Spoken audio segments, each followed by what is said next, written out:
ألهاكم التكاثر حتى زرتم المقابر كلا سوف تعلمون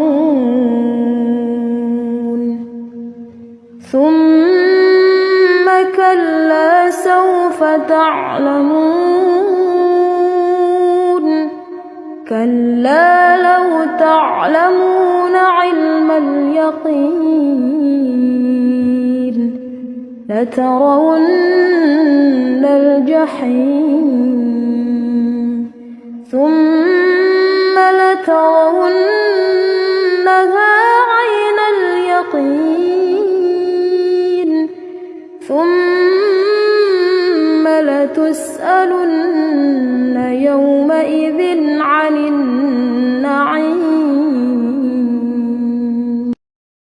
शुरू अल्लाह का नाम लेकर जो बड़ा मेहरबान निहायत रहम वाला है। लोगों, तुमको ज्यादा से ज्यादा माल समेटने की ख्वाहिश ने गफलत में डाले रखा, यहां तक कि तुमने कब्रें जा देखी। देखो तुम्हें अनकरीब मालूम हो जाएगा, फिर देखो तुम्हें अनकरीब मालूम हो जाएगा। देखो अगर तुम जानते यानी यकीनी इल्म